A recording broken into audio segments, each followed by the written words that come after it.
Don, I know it's difficult, but how do you explain playing so well with such great intensity and winning most of the key indicators in the first quarter and a half and then getting hammered like you did? Yeah, I mean, the third quarter sort of, it's probably the last 15 minutes of the third quarter, most of the damage was done, but, you know, the signs early weren't great. I mean, that third quarter, I think it was 17-4 clearance, just gave away field position, and, you know, then we're, you know, rebounding out of our back half consistently with pressure on from the game. So then we sort of had a few skill errors, and that compounded the problem. And it's a regretful 15 minutes of footy. Yeah, has it been a case of, you know, the players having to work so hard for so long now because it's been a difficult season? I don't think so much of that. I think it was, you know, I thought the way the game was being played in the first half was probably how we expected it to be played. We knew, you know, Melbourne's a strong contested side and like to move the ball with speed, and we sort of came in at half time feeling like we'd done a lot right and we got the game played sort of the way we wanted to. We just weren't able to sustain that in the third quarter. To the players' credit, I thought in the last quarter we really came out and, you know, I think we had 17 odd inside 50s in the last quarter and kicked 3 goals 7, and, you know, we gave ourselves a glimmer of hope. A few missed opportunities towards the end, and who knows, but, you know, the last goal to make the margin, I think it was 13 points at the end, but, you know, we were certainly pushing, and that's a credit. It just goes to show when we played that way and we play with that intensity, and we can we can get the game played the way we want to and put ourselves right in the game. But for, you know, a chunk of that third quarter, we were, you know, to Melbourne's credit, they were very good, but we weren't nowhere near the level that we'd want to play at to be able to compete against good sides. It doesn't look like you're going to make the finals now. Well, Would you agree? I don't sit down and redo the maths. I know the reality is we've got to keep winning games of footy, and obviously losing one tonight makes that job harder. There's probably very little wriggle room from here. So, you know, we've got a massive game again next week. For us, it's about recovering, buttering up, and getting ready to go again to win games of footy. That's what we're here to do. That's what, you know, we get 45,000 of our members turn up tonight to support us, and we expect we'll get them again next week. And they want to see us compete, and they want to see us win games, and that's what we're going to do. What was it in that third quarter? Obviously, they dominated at stoppages, and clearance has obviously gone, giving their midfielders a really good run at it. Like, how couldn't you sort of control the tide there? Well, that's a pretty good summary of what happened. I mean, Gorn was starting to get his hand on a bit, and we probably became a little bit reactive around there.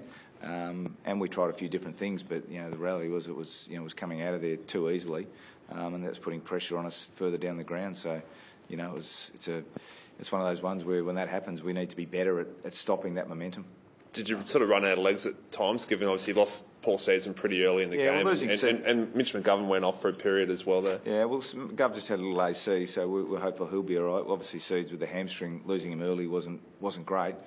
He's a guy that provides an enormous run for us, so we had to do a bit of shuffling around there, but I didn't really see it as being a pure run thing. I thought it was probably more out of the contest in the third quarter. I thought we were beaten there, and that gave them field position, and that, you know, from there you always look reactive because, you know, the ball's going their way and you're trying to rebound it. And as I said, then we made some skill errors which sort of compounded the problem, and that led to a run of goals which, you know, was really the game. I mean, the game was pretty much an arm wrestle and even up until then, and then, you know, that 5 goals, we come in at three-quarter time, and as I said, to the players' credit, we fought on, but a fair bit of damage was done in that last 15 minutes. Does it help with the midfield rotations, though, to be a play down that early? Oh, yeah, well, that's always an impact, and again, I don't know whether the impact of that, we're 2 down for a fair chunk of last week as well, so, but the reality is, to compete against the best teams, we've got to just be stronger and more consistent through, you know, the games. I mean, when we've been able to do that, we've played some really good footy, but against the best teams, and Melbourne's a really strong contested team, you just got to keep the foot on the pedal, and we took it off for a little period, and we paid a price.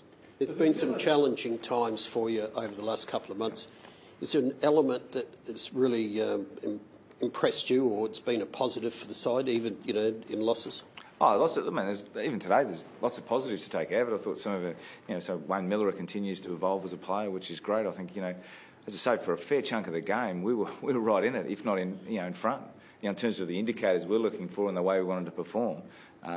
But that little period, that drop off in that period, really just cost you, and that's the disappointing part. Is there's a lot of effort. We had 100+ tackles. You know, we win the contested ball. We do a lot of things right, but, you know, we don't get it done for a chunk of the game, and that costs us goals, and that costs you games, and that's the disappointing part. Because a lot of effort goes into that. So, you know, what it does do is it reconfirms to myself and the group that they understand what actually creates winning for us. And when we do that, we're in games and we win games. And when we don't do it consistently against good teams, you're going to pay. And that's the closest to the comp. You know, the reality is if you take your foot off the pedal for a period, you're going to do it. Now, there's going to be momentum swings in games. We expect that. it's how we can actually limit the damage during those periods. And tonight we let them get too much ground in that little period where they had control.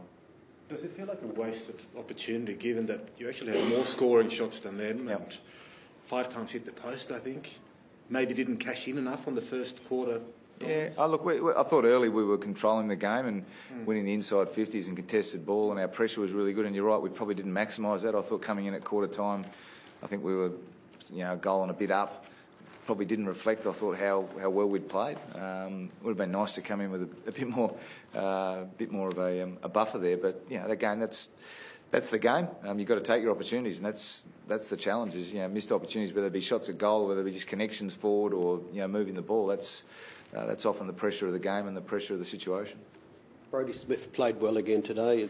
Obviously he's going to be a big chance for next week. Yeah, no, it was good to see Brodie. I went and watched Brodie this afternoon play, and he moved really well. That was the key thing for me, is we know the quality of the player, but his movement was really good.